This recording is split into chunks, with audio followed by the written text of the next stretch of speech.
Yo, what's up, guys? I'm back. So a couple people on stream have been asking me lately to do a T4 gearing guide, kind of like what kind of shit can they get out of Gruel's mags and Karazhan's T4 raids. And so since my last video was a T4 pre-BiS guide for Warlocks, I'm just going to go ahead and make this next one a T4 gearing guide. Kind of like if you're running a Wishlist guild or DKP or, you know, your Warlock cycle getting one piece of loot and then they cycle to the next one, however your loot is, this will be a quick little guide to tell you what you should aim for to get. If you're a big brain Warlock, this one won't help you much because you probably already know it all, but feel free to leave a comment if I fuck something up. All right, let's get to it. I chose to use this character because this is the freshest TBC server that is currently out. It is a branch off a Netherwing server. It's called Atlantis Karazhan. It's pretty chill. We're progging T5 right now, so I'm in T4. This guide would be for people pretty much in the same spot that I'm in right now. I don't even have, like, obviously I don't have my trinkets. I don't even have some of the pieces that we're going to talk about right now. So just ignore that. But yeah, he's just closer rather than me getting on a Warlock who's like in Sunwell or T6 or whatever right now, you know. So first off, tailoring. Let's talk about tailoring. There's two options you have here. Obviously Spell Strike you're obviously going to have. You should have it by now. It's really good. The 2-piece is good. You have to be tailoring to even get the 2-piece. You have tailoring. You already got this good. No matter what variation of tailoring that you're running, you're going to have Frozen Shadowy boots as well. So no matter what, these 3 pieces are out. You got it. Now, the two options you have, the two tailoring options, is just to either stop with Frozen Shadowy there and run T4 like I'm doing right now, T4 chest and shoulders with the offset gloves, which would be from Karazhan and Tomb of the Huntsman, right? Or you still made Frozen Shadowy chest and then you run T4 shoulders and gloves. The latter option, where you're wearing Frozen Shadowy chest with T4 shoulders and gloves, is more spell power. It's about 19 more spell power overall, and about 25 to 30 less hit than if you were to run chest and shoulders. I usually run Frozen Shadowy chest with the T4 shoulders and gloves, but this time I kind of sped my tailoring kind of quick. My guild gave me T4 chest like the first Karazhan raid first week, so I kind of was like, you know what, let's try it out, see how I like it. Doesn't feel that big of a difference right now. It's 19 less spell power, but you get more hit. It balances itself out. Do whatever you will. After tailoring, neck. The only neck that's coming from anywhere in T4 that you want is this neck right here. Oh, where to go? There it is right here. Boom. 47 shadow damage. It comes from Karazhan trash mobs, okay? That's the neck you use until T5. You use this until Kael'thas's neck, that Sun Wells, whatever talisman. You use this for a while, so get it. Comes with the trash. Any other necks, just don't worry about it, okay? Cloak, very good cloak. Now this depends. There's 2 cloaks. They're about the same. Okay, one's for 23 crit, one's for 28 spell power. The other one is for 15 hit and 27 spell power. So pretty much the same thing. The difference obviously being the hit and the crit. Base that, a lot of these options you have, I'm listing 2 of them. Like I have 2 belts, 3 rings, 2 chests, 2 wands. You know, it's all based on how much hit you need. Okay, a lot of people are using Sethic Oracle Cloak, right? That has a hit on it with 15 hit or whatever. Then obviously you want to replace that hit with this hit piece.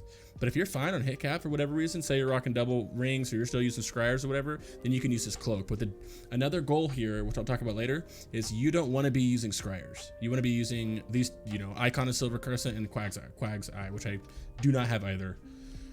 But those are what you want to be using. You don't want to have to sacrifice those big spell damage trinkets. That's 42 spell power, you know, 37 spell power. You don't want to sacrifice those for the hit. So you want to try to, I would suggest getting the hit on all these other op pieces as you can, okay? And gems, obviously the gem hits aren't out. If you're playing on a server where gem hits are out, which is 2.1, obviously gem all your shit. You can actually use even different pieces of gear if you want. Just gem all your shit with the 4 crit, 1 the veiled stones. Down to braces. Braces are still going to be braces Havoc. You don't get, sadly, this is BOE, you know, tailored. You use these for a while, man. I break it to you. You use these until, I think it was Lurker? Or no, Alar, sorry. You get Alar. I think Alar is the next time you get bracers. So nothing changes there. Gloves, I don't have them yet. Gloves of Pandemonium is what I'm using now. But the gloves that you want to get, now this is going to vary. So if you're running the 2-piece like I am right now, or it's T4 and shoulder for your 2-piece T4, then you want to run these gloves right here. 2 sockets. Throw some sockets in there. This has 3 hit in there anyway. 14 hit on top of it. You get. This is really good gloves to have. I like these gloves a lot. This is why you have so much hit in comparison to if you ran Frozen Shadowwave chest with T4 shoulders and gloves, okay? If you're running that setup, Frozen Shadowwave, and you're running these T4, then obviously you get the gloves from Curator. That's all it is right there. Easy enough. Either way, setup is dope. You're balling. As long as you're hit capped, getting close to it, you're going to be cracking no matter which tailoring path that you chose, okay? Down the belt, I don't have, I do have one of these belts. It doesn't matter though right now. So this is the hit belt you usually use. You want to be using, where's it at? I'm blind. Belt, there you go, found it. Love this belt. from Gruel's Lair, hiking, I mean, obviously I can't tell if it drops a lot, but I see this fucking thing drop all the time, man. I don't know if it's supposed to drop all the time or what. It has 2 gems on it.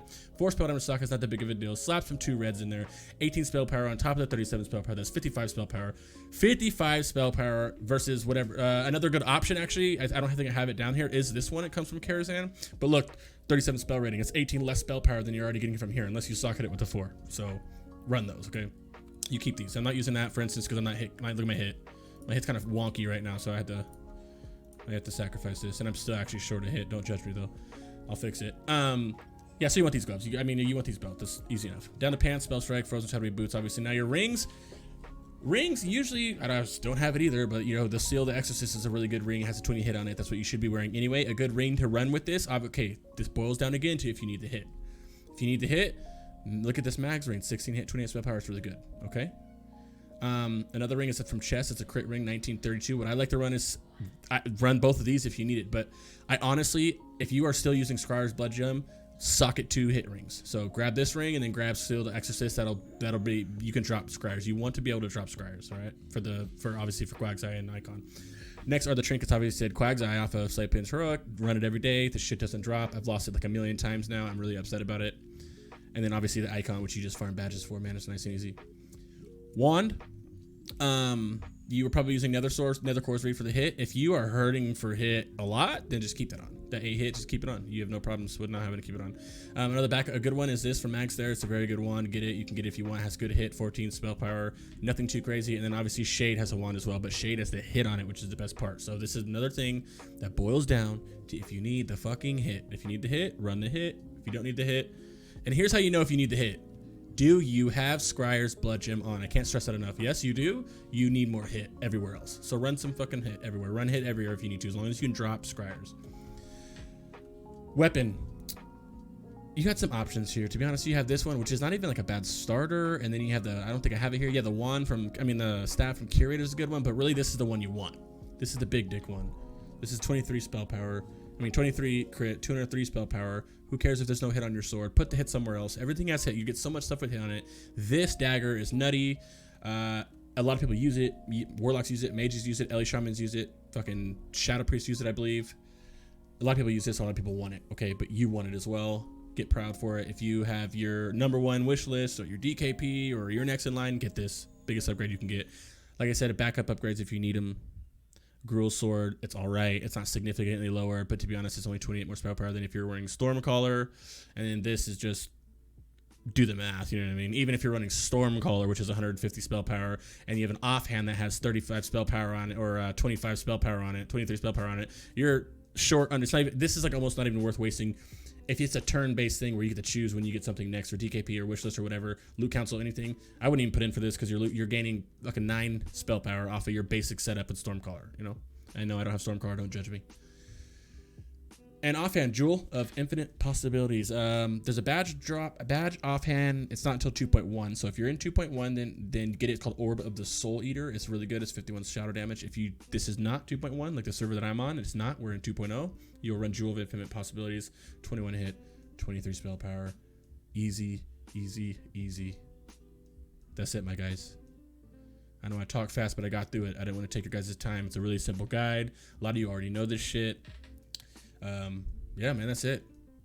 There you go. Have at it. Have fun. Guys, I'm tripping. I just went through the whole video right before posting it, realized I forgot something kind of important, okay? This enchant right here, Soul Frost, increases the damage of my shadow spells for 54. Drop that 40 spell power enchant you're using right now, the little cheap one, and put this one on as soon as you get it. The formula recipe drops off of Terestian Illhoof. You got to be in the Karazhan to get it, okay? Really easy to get. And obviously, if you don't need the formula, what I'm saying is right now, you should be asking in chat for this because it's that fat. It's 14 free spell power. Don't forget about that, guys. All right, I'm out. All right, my brothers, that's it. Thanks for watching. As always, man, like, subscribe, and follow for more TBC content. Got another Warlock guide coming up soon. T5, you already know. Twitch.tv/CricksGaming_ if you need me. Peace.